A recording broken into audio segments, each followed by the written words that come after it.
สวัสดีครับผมนายสังคมเสาคำเป็นนักศึกษาชั้นปีที่3วันนี้จะมาพูดบทสนทนากับเพื่อนในมหาวิทยาลัยนะครับเป็นภาษาอังกฤษ Hi, good morning. What time do you start class today? Hi, good morning.My first class is at 9 a.m.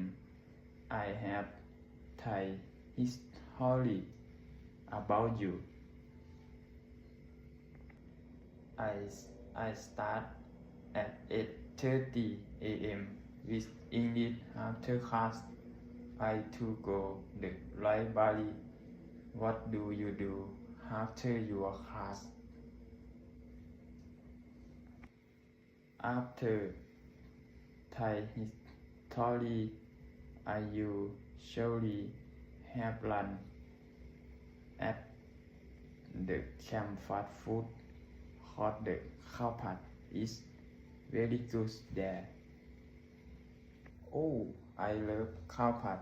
Maybe we can have lunch together sometime.Yes, that sounds good.